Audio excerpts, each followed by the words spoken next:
Shalom Bapak Ibu Saudara semua yang dikasihi Tuhan. Kita bersyukur buat kasih-Nya, kita masih hidup sampai hari ini. Kita masih bisa memuji dan memuliakan nama Tuhan sampai hari ini. Secara fisik mungkin kita tidak bersama-sama, tetapi saya percaya, kalau boleh saya mengilustrasikan, ketika kita menaikkan pujian di rumah kita masing-masing, seperti awan kecil dari rumah kita masing-masing yang penuh dengan pujian, naik ke hadirat Tuhan, dan setiap awan-awan kecil itu akan bergabung di angkasa menjadi awan yang tebal dan hebat, penuh dengan pujian dan kemuliaan bagi Allah Bapa kita di surga. Bagaimanapun, mari kita tetap setia beribadah di setiap hari Minggu kita. Kita mau naikkan sebuah pujian yang mengatakan, dunia ini bukanlah rumahku. Kita tidak khawatir akan hari ini. Di depan sana Tuhan menyediakan rumah yang abadi bagi setiap orang yang percaya.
janji yang kekal buat setiap kita yang percaya dan berharap kepadanya. Kita yang bertahan setia sampai akhir. Kita akan tinggal bersama Tuhan suatu hari kelak di dalam rumah yang begitu indah dan mulia.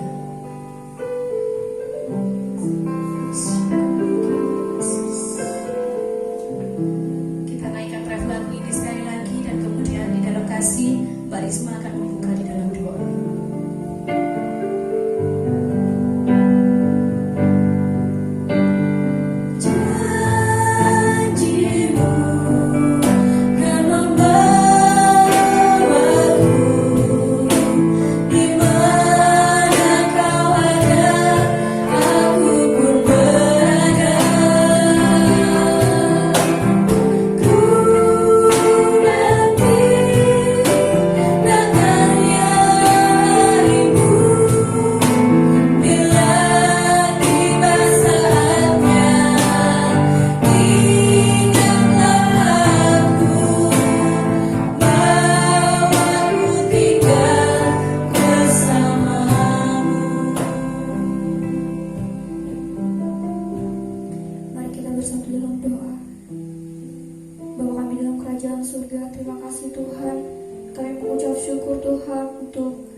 Segala anugerah-Mu Tuhan yang Kau berikan kepada kami Bapa.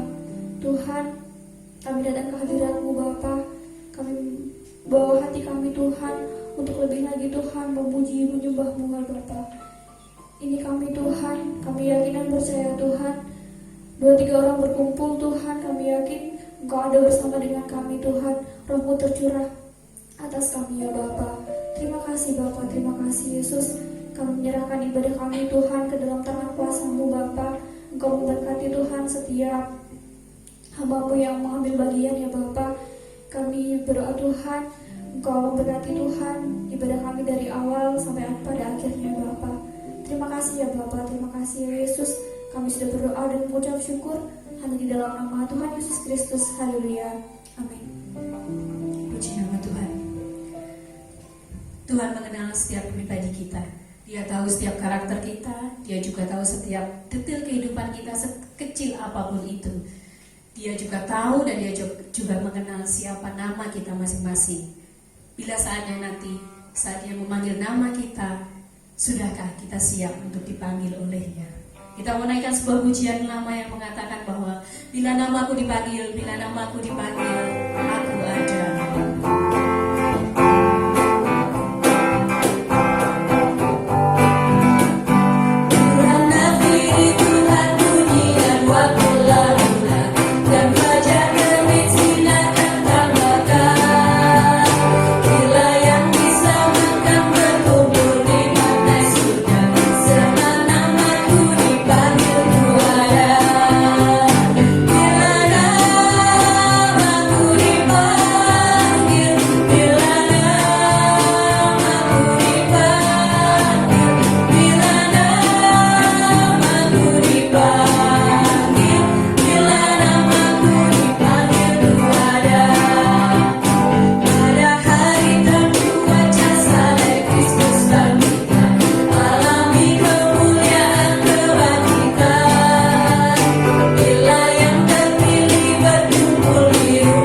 Dan saat Tuhan panggil, kita maunya semua masuk surga. Hal-hal itu memang tidak ada salahnya, tetapi ada satu yang terkadang kita mudah untuk melupakannya. Dari sekian banyak doa berkat yang kita minta kepada Tuhan, sudahkah kita juga meminta kekuatan dari Tuhan untuk melakukan banyak hal bagi Tuhan Yesus? Dari sekian banyak mujizat-mujizat yang kita rindukan, sudahkah kita juga berdoa supaya talenta-talenta terbaik kita boleh digunakan untuk kemuliaan nama Tuhan? Lagu ini mengingatkan saya bahwa kita harus terus memberikan yang terbaik bagi Tuhan. Kita naikkan pujian ini bersama-sama, sebuah lagu lama. Sudahkah kita memberikan yang terbaik untuknya?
Mengatakan janji Tuhan bahwa suatu hari nanti kita akan ketemu di udara, suatu hari nanti akan ada hari senang buat kita, di mana kita berkumpul bersama masuk ke kota permai. Satu kali akan ada hari senang buat saya.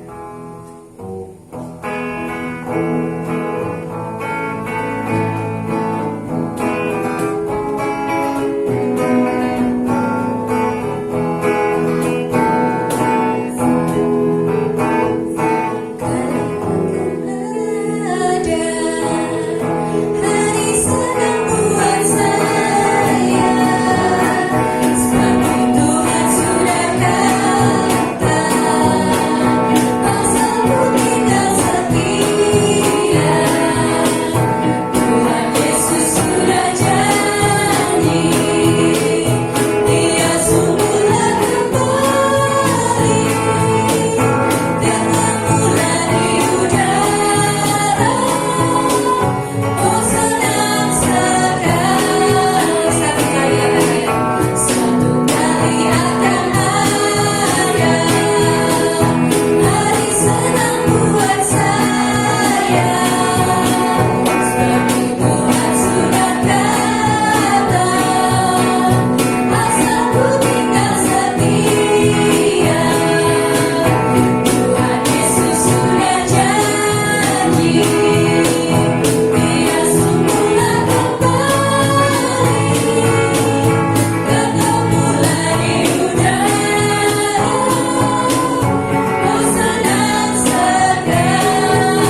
Puji nama Tuhan, itulah janji Tuhan bagi kita semua.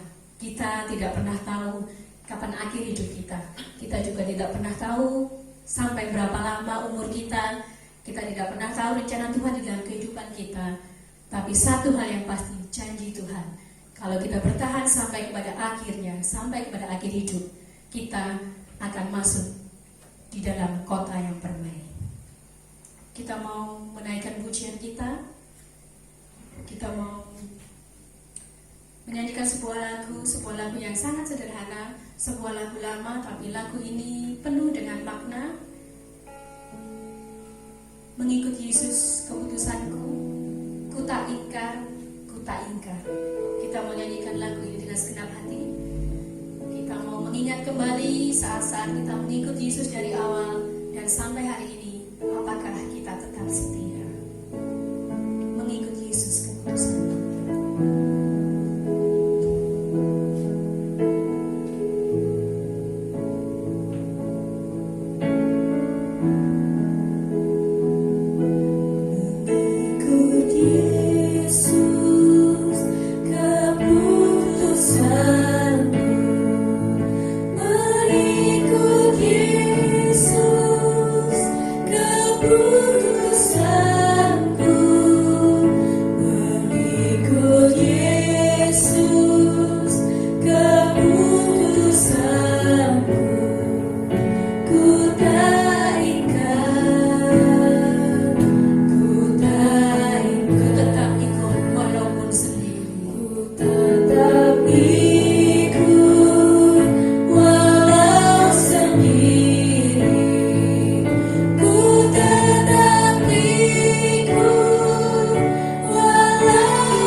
Ketika perintisan dia dimulai, ada suatu keluarga yang bertobat. Ketika penguasa kota mengetahui pertobatannya, dia dan keluarganya dibawa ke tengah alun-alun kota. Dia ditanyakan, apakah kamu tetap mau percaya Tuhan Yesus? Bapak ini tidak bisa berkata apa-apa. Yang dia ingat di kepalanya hanyalah lagu ini yang mengatakan, mengikut Yesus keputusanku, mengikut Yesus keputusanku. Dia terus menyanyikan lagu ini, dan kemudian kedua anaknya diperhadapkan kepadanya, jika kamu tidak mau mengingkari Yesus, anakmu akan mati. Tapi dia tidak peduli, saudara. Anaknya dibunuh. Dia terus menyanyikan lagu ini, dan kemudian istrinya juga dibunuh. Ketika sebelum istrinya dibunuh, dia ditanya lagi, tidakkah kamu mau menyangkal Tuhan Yesus?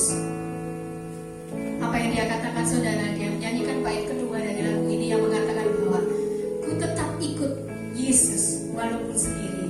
Ku tetap ikut Yesus walaupun sendiri. Pada akhirnya mereka semua mati dibunuh. Hari-hari ini kita tidak lagi melawan kematian karena ikut Yesus. Kita juga tidak lagi diancam oleh pisau ataupun senjata.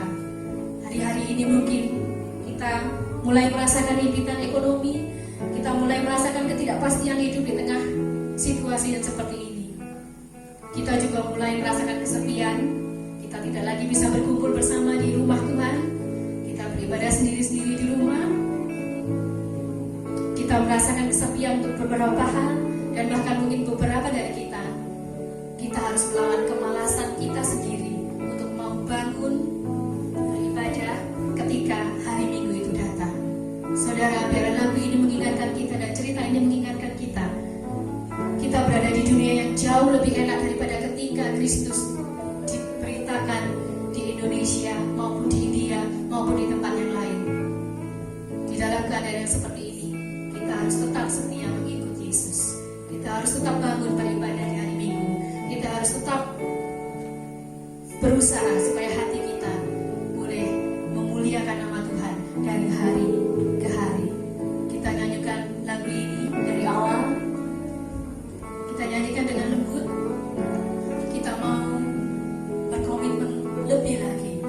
Seumur hidup kita mau mengikuti Yesus.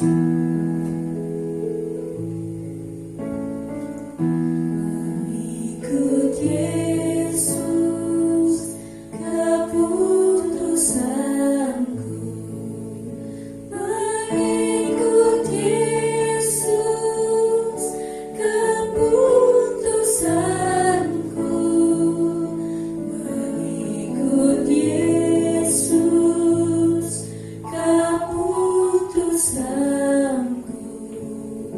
Ku tak ingkar, ku tak ingkar. Ku tetap ikut walau sendiri. Tetap ikut walau sendiri. Biarlah kata-kata ini ada di dalam hati Ku kita. tetap Kita mau tetap ikut Yesus walaupun sendiri. Walau tidak ada siapapun di samping kita, kita mau tetap rindu akan Tuhan. Tetap ikut walau sendiri. Ku tak ingkar, ku tak Mengikut Yesus keputusanku.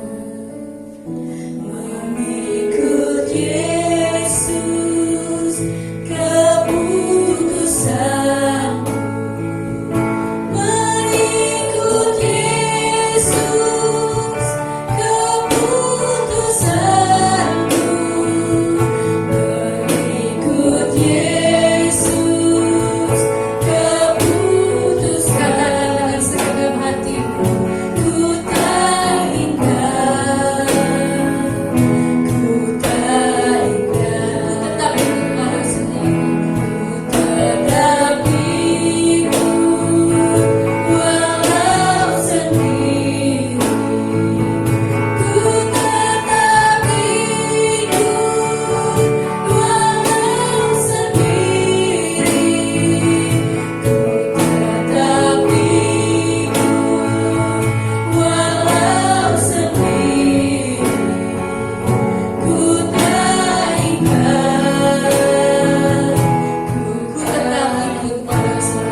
Kami sungguh bersyukur Tuhan, kalau kami masih boleh bersama-sama lagi memuliakan, memuji, membesarkan nama-Mu. Terlebih lagi terima kasih Bapa, karena kami dapat mendengar firman-Mu. Allah Roh Kudus, kami mohon Engkau hadir di tengah-tengah kami. Engkau mengurapi hamba-Mu, Engkau menerangi setiap hati yang mendengarkan firman-Mu. Engkau memberkati setiap jiwa, sehingga nama-Mu dipermuliakan di dalam segala perkara. Terima kasih Bapa. Segala pujian, hormat, dan syukur hanya bagi-Mu. Di dalam nama Tuhan Yesus kami berdoa dan mengucap syukur. Amin.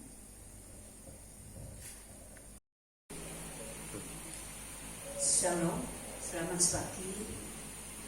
Puji nama Tuhan, kita boleh bersekutu kembali bersama-sama walaupun berada di rumah kita masing-masing. Belajar kebenaran firman Tuhan tentang memenuhi kebutuhan hidup. Banyak orang berpikir bahwa kebutuhan hidup adalah kebutuhan sandang, pangan, papan, hanya berhenti sampai di sini. Sebenarnya kebutuhan yang dipikirkan oleh banyak orang itu hanya salah satu bagian dari kebutuhan hidup manusia. Kebutuhan hidup manusia itu ada 3. Coba perhatikan di sana.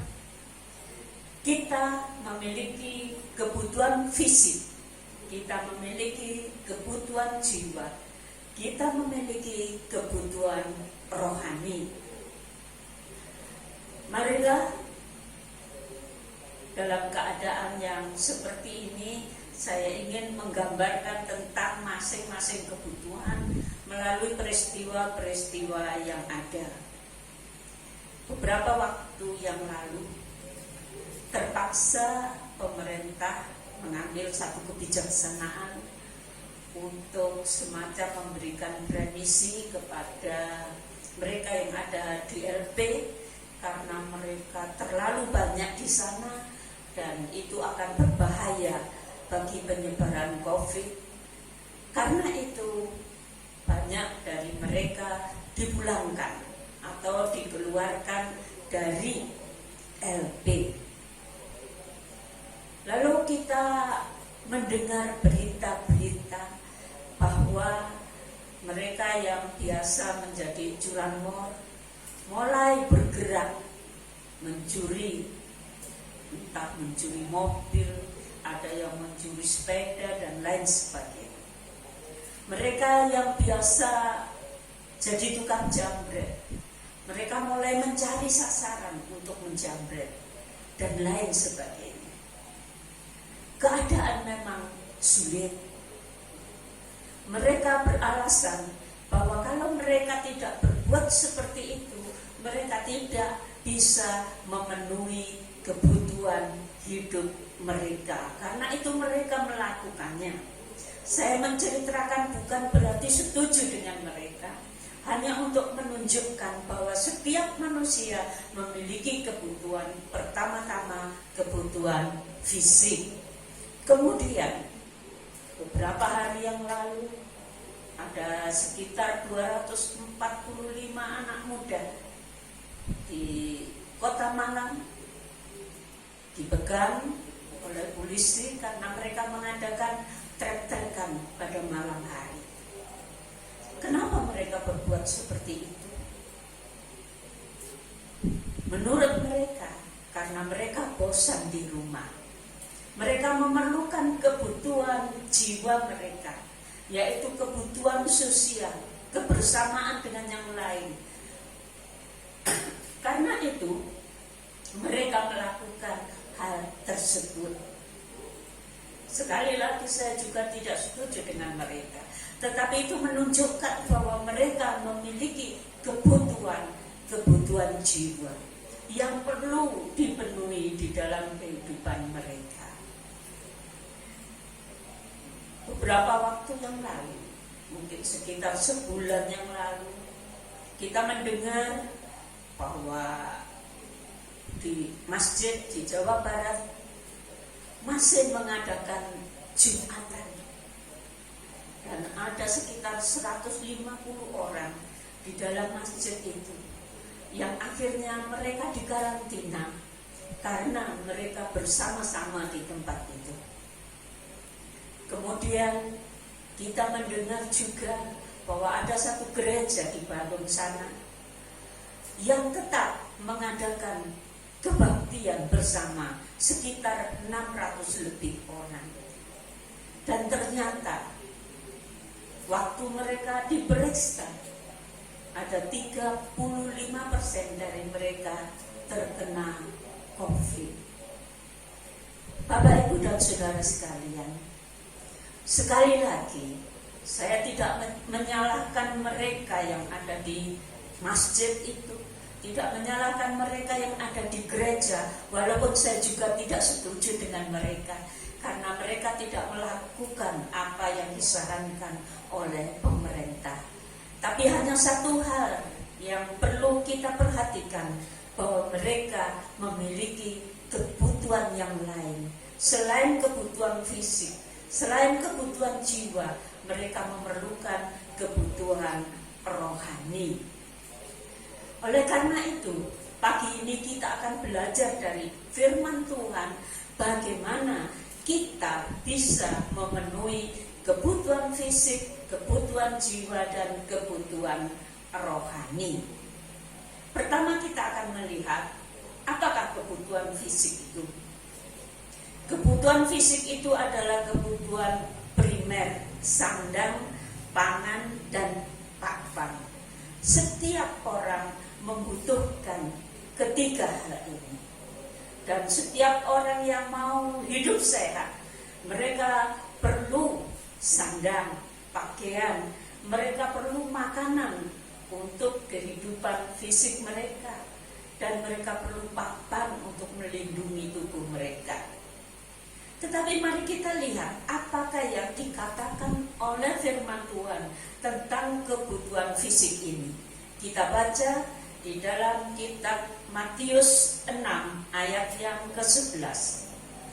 Berikanlah kami pada hari ini makanan kami yang secukupnya. Ya.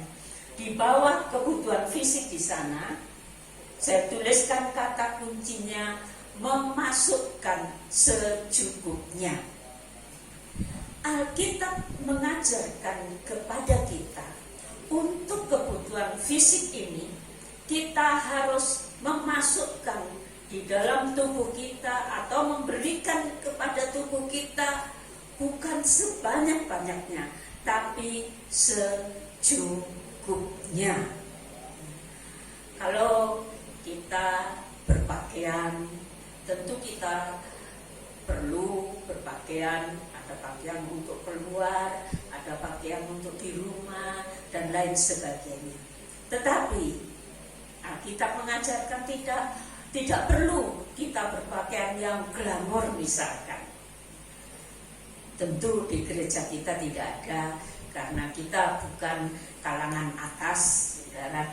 Jadi sebagaimana Alkitab katakan bahwa seberapa yang kita butuhkan, itulah kita penuhi, bukan lebih dari itu. Demikian juga dengan pangan. Kalau kita memberi asupan kepada tubuh kita, memberi asupan terlalu banyak, maka akhirnya kita sendiri akan dibuat menderita karena hal itu. Ada kisah yang terjadi, seorang wanita sudah berkeluarga, punya anak satu. Dia memiliki tubuh yang sangat gemuk. Tubuhnya seberat 1,5 kintal. Kita bayangkan saja, kalau seorang wanita memiliki tubuh seberat itu, Dan akhirnya lama kelamaan dia tidak bisa turun dari tempat itu. Saudaranya yang menolong dia dalam banyak hal, kalau mau makan, bahkan kalau mau ke belakang dan lain sebagainya, harus ada orang lain yang menolong dia. Kenapa dia menjadi segemuk itu? Oleh karena dia memberi asupan kepada tubuhnya berlebihan. Dia tidak hanya makan sehari 3 kali atau makan kue sedikit, tetapi setiap waktu dia harus ngemil. Dia harus memasukkan sesuatu di mulutnya. Dia harus terus. Akhirnya datanglah pihak kesehatan kepadanya dan coba menolong dia, coba memberi arahan kepadanya. Dia diminta untuk diet, dia diminta untuk tidak ngemil lagi. Tetapi orang ini seperti tidak bisa melepaskan kebiasaannya, sehingga walaupun diberi arahan, dia masih tetap melakukannya.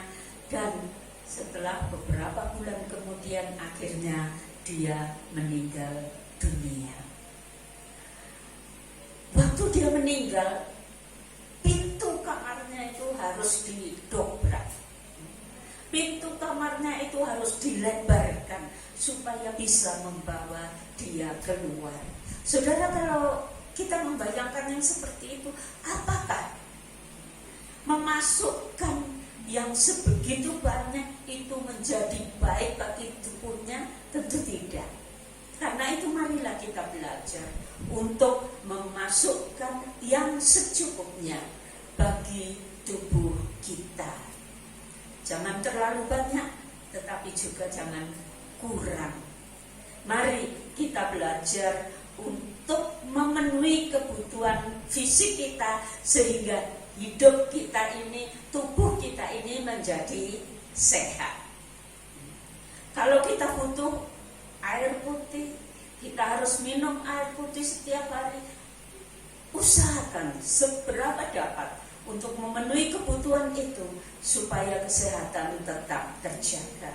Marilah kita lihat yang kedua, kebutuhan jiwa. Apakah kebutuhan jiwa itu? Kebutuhan jiwa merupakan kebutuhan sosial, kebersamaan dengan orang lain. Walaupun saat ini kita tidak dalam kebersamaan yang sekian banyak orang bersama-sama, tetapi kita masih punya kebersamaan. Di tengah keluarga kita mengalami kebersamaan. Coba bayangkan saudara, kalau saat ini saudara sedang sakit, kena virus corona dan harus diisolasi di rumah sakit sana, tidak ada orang lain bersama saudara, sungguh sangat menyakitkan. Tetapi Alkitab mengajarkan dalam kehidupan bersama dengan orang lain, baik dalam satu keluarga atau satu gereja atau satu suku, satu bangsa dan lain sebagainya, inilah yang harus kita lakukan. Kita baca Yohanes pasal yang keempat ayat yang ke-14. Yohanes 4 ayat 14.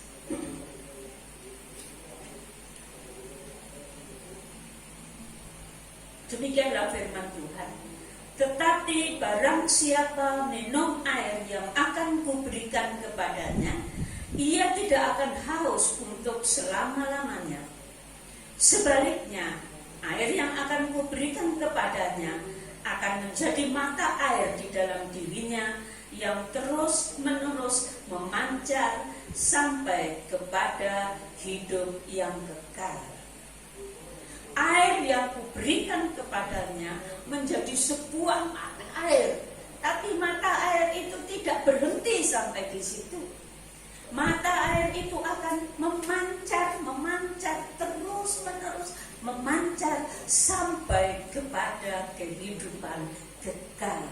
Karena itu, di dalam kehidupan sosial, Kata kuncinya saya tuliskan di sana, memancarkan kasih. Kita telah mendapat kasih yang luar biasa dari Tuhan Yesus Kristus yang telah mengorbankan nyawanya bagi kita. Saat kita menerima Dia di dalam hidup kita, maka kasih Allah mengalir di hati kita, mengalir. Dan kita tidak boleh hanya membiarkan kasih Allah mengalir di hati kita tanpa dipancarkan keluar. Kita punya kebersamaan dengan orang lain. Tujuan Tuhan adalah kita memancarkan kasih kepada orang lain, memberikan kasih kepada orang lain. Kita memang butuh orang lain, tetapi kita butuh untuk memancarkan kasih. Itulah yang diajarkan oleh firman Allah. Dalam keadaan yang seperti ini, marilah kita belajar untuk memancarkan kasih Allah kepada orang lain. Alkitab mengajarkan juga dalam Kisah Para Rasul 20 ayat 35, tidak perlu kita baca, tetapi ayat itu mengatakan bahwa terlebih berbahagia memberi daripada menerima. Inti memenuhi kebutuhan jiwa kita, Alkitab mengajarkan bahwa kita harus lebih berbahagia memberi daripada menerima. Siapakah yang tidak suka diberi? Tentu kita semua suka diberi. Tetapi Allah mengajarkan bahwa kita harus punya hati yang penuh kasih, dan kasih itu kita pancarkan kepada orang lain dengan terlebih berbahagia memberi daripada menerima.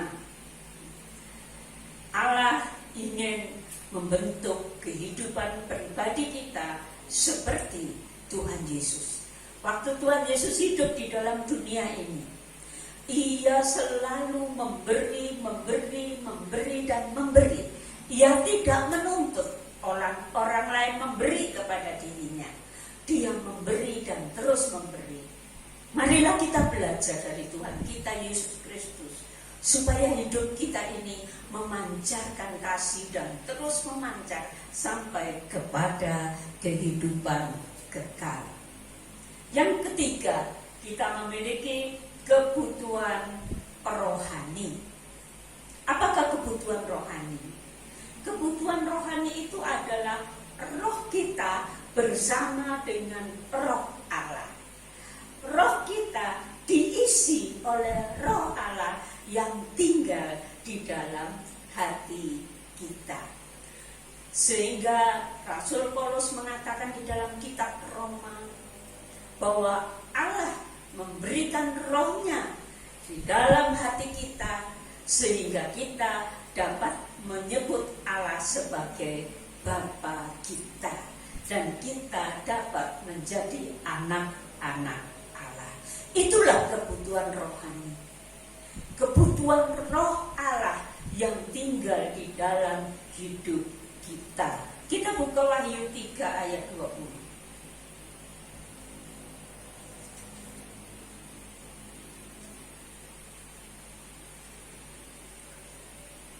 Lihat, aku berdiri di muka pintu dan mengetok.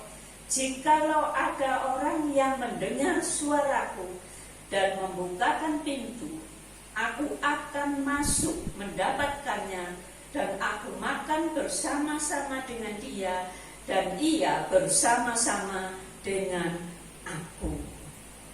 Apa kata kunci untuk memenuhi kehidupan rohani?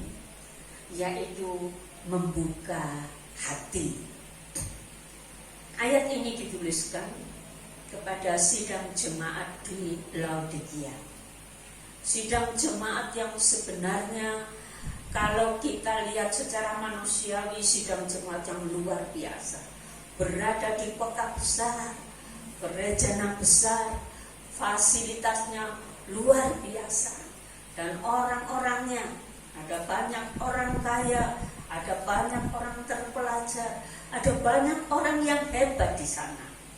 Wow, gereja Laodikia, gereja yang luar biasa. Tetapi secara rohani mereka itu dikatakan miskin, melarat.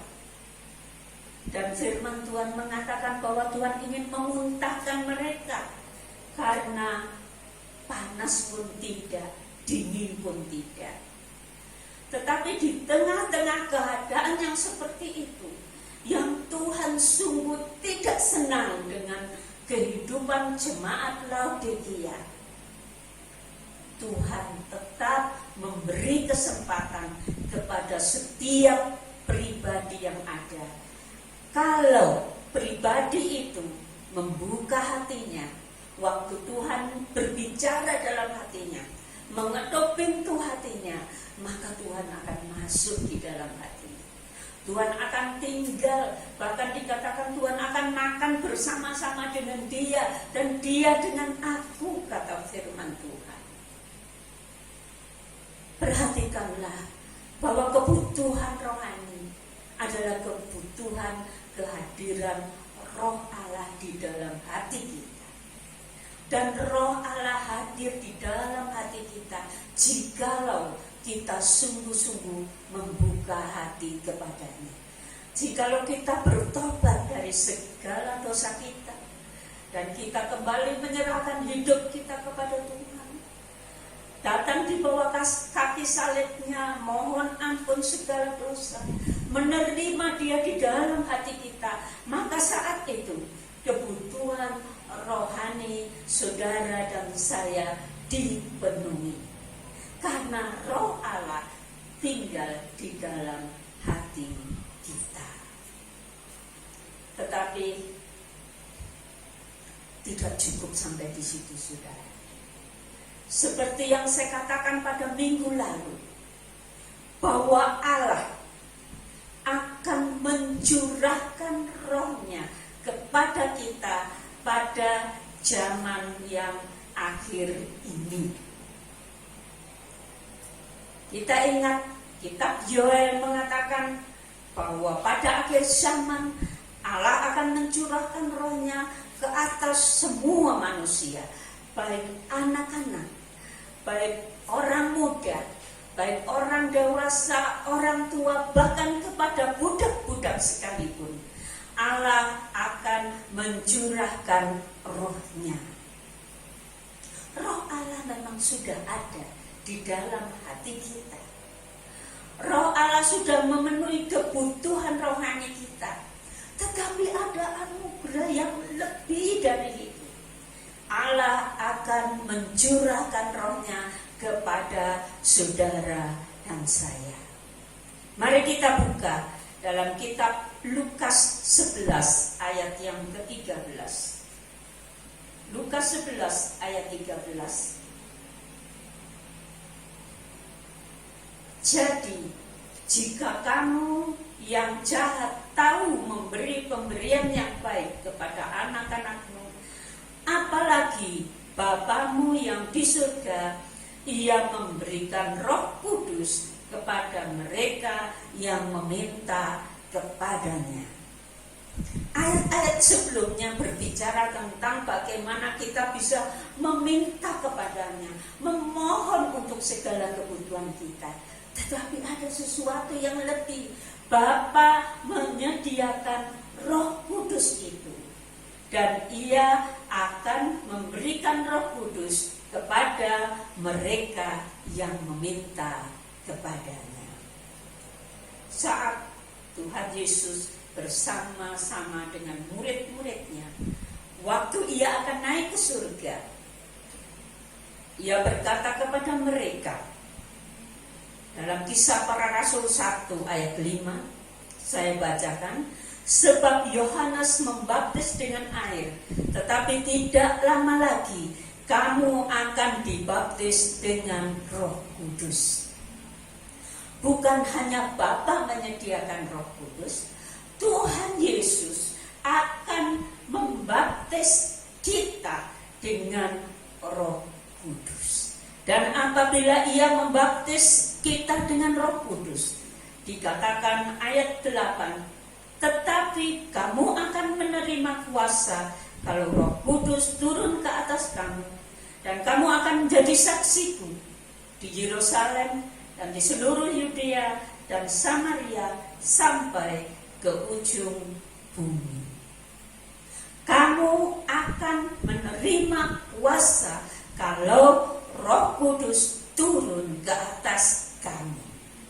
Bapa menyediakan Roh Kudus itu buat siapa yang meminta kepadanya. Tuhan Yesus akan membaptis kita dengan Roh Kudus apabila kita percaya dan memohon kepadanya. Perhatikan saudara, bahwa Allah menyediakan yang lebih-lebih dari semua yang kita butuhkan, ialah penuh dengan Roh Kudus. Kalau kita penuh dengan Roh Kudus dalam menghadapi berbagai masalah hidup, dalam menghadapi situasi-situasi yang ada pada masa kini, Roh Kudus itu adalah roh kuasa yang memberi kekuatan kepada kita, yang memberikan sukacita, yang memberikan penghiburan, yang memberikan kemenangan kepada kita, dan memberi kuasa kepada kita untuk menjadi saksinya dimanapun kita berada.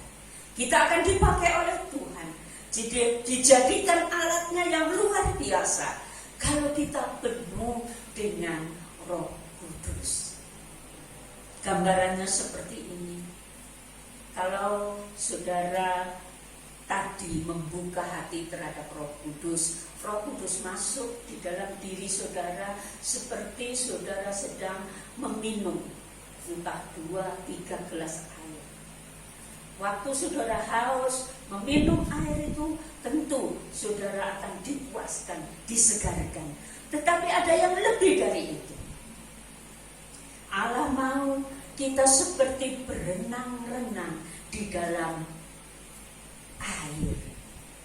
Allah tidak hanya memberikan untuk menyegarkan jiwa kita seperti air yang memenuhi tubuh kita, tetapi Allah mau kita seolah-olah setelah minum kita pergi ke kolam renang dan kita berenang-renang di dalamnya. Ada sesuatu yang lebih, saudara. Ada sesuatu yang indah. Ada sesuatu yang luar biasa Allah sediakan bagi kita.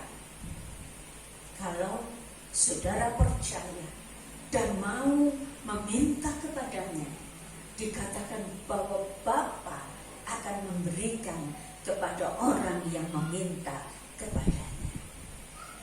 Datanglah kepada Allah, mintalah kepada Dia agar engkau dipenuhi dengan Roh Kudus-Nya, dan sebagai tandanya saudara berbicara dalam bahasa asing dan penuh dengan Roh Kudus.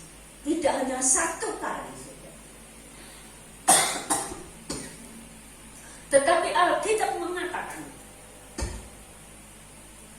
jikalau saudara mencari dahulu kerajaan Allah dan kebenarannya, maka yang lain akan ditambahkan kepadamu. Karena itu, di dalam hidup sehari-hari, carilah dahulu kerajaan Allah dan kebenarannya. Bapak, Ibu, dan saudara bangun tidur, ingatlah Allah, datang kepadanya, mengucap syukur, memuliakan Dia, berdoa kepadanya, dan berdoa di dalam Roh itu, jikalau saudara sudah dipenuhi dengan Roh Kudus. Dan mintalah hari-hari yang saudara jalani adalah hari-hari yang diurapi, dipimpin, dan dipakai oleh Roh Kudus. Maka saudara dan saya akan membawa kemuliaan bagi nama Tuhan. Saudara dan saya akan menjadi berkat bagi orang lain. Saudara dan saya akan menjadi saksi Allah yang luar biasa di tengah dunia yang penuh dengan kekelaman ini. Oleh karena itu, marilah kita membawa hati kita saat ini kepada Allah. Kita datang kepadanya, kita memuji menyembah Dia, dan kita mohon Roh Kudus memenuhi hati kita. Roh Kudus mengalir di dalam hati kita. Marilah kita berdiri bersama-sama. Angkatlah tanganmu di hadapan Allah dan pujilah Dia, sembahlah Dia, karena Dia mau memenuhi segala kebutuhan hidup saudara, segala kebutuhan fisik saudara. Dia bersedia memberkati saudara. Kebutuhan jiwa saudara, Dia memenuhimu dengan kasih-Nya, sehingga engkau dapat memancarkan kasih kepada yang lain. Kebutuhan rohani saudara, tidak hanya Dia datang dalam hati kita, tetapi Dia mau memenuhi kita, mencurahkan Roh-Nya ke atas kita semua. Sembahlah Dia dan pujilah Dia. Katakan kepada Dia bahwa engkau perlu kepenuhan Roh Kudus itu. Katakan kepadanya, penuhi aku sekarang. Penuhilah hati, penuhilah jiwaku dengan urapan dari Roh Kudus, supaya aku menjadi saksimu, supaya engkau boleh memakai hidupku menjadi alatmu. Tuhan, kami rindu Engkau, kami rindu Engkau, dan kami rindu Roh-Mu hadir di dalam hati dan jiwa kami. Kami rindu Roh-Mu hadir memenuhi jiwa kami saat ini, mengalir di dalam hati dan jiwa kami. Penuhilah hati kami ya Tuhan, penuhilah hati kami dengan Roh-Mu. Biarlah Roh-Mu yang penuh dengan sukacita itu mengalir di dalam hati dan jiwa kami, memberikan sukacita surgawi di dalam hati kami.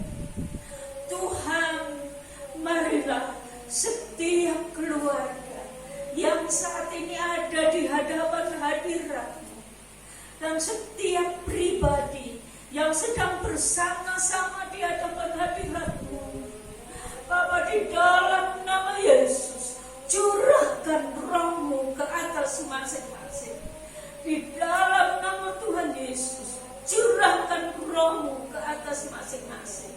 Kami percaya Tuhan, kami menyembah-Mu, dan Engkau memenuhi kami. Terpujilah nama-Mu ya Tuhan, terpujilah nama-Mu di dalam segala perkara. Terpujilah nama-Mu. Hamba serahkan seluruh jemaat-Mu yang hadir pagi ini dalam anugerah, dalam curahan Roh Kudus-Mu. Nama-Mu dipermuliakan. Di dalam nama Tuhan Yesus kami berdoa dan ucap syukur. Amin. Mari Bapak Ibu Saudara sekalian, angkatlah tanganmu di hadapan Tuhan. Sediakan hatimu untuk menerima berkat dari Bapa surga. Bapak Ibu Saudara yang saya kasih, marilah kita pulang dengan berkat surgawi dari Bapa surga yang mengasihi kita. Marilah kita pulang dengan anugerah kasih karunia dari Tuhan kita Yesus Kristus. Dan marilah kita pulang dalam penyertaan Roh Kudus yang memberi kekuatan, yang membimbing dan memimpin kita, yang memberi kemenangan di dalam hidup ini. Marilah kita pulang bersama dengan Roh Kudus dari saat ini sampai Maranatha, Tuhan datang yang kedua kali. Di dalam nama Tuhan Yesus, saudara yang percaya katakan amin. Bapak Ibu Saudara sekalian yang bertugas untuk minggu berikut, dipersilahkan berlatih hari Senin dan Selasa. Terima kasih, Tuhan memberkati semuanya.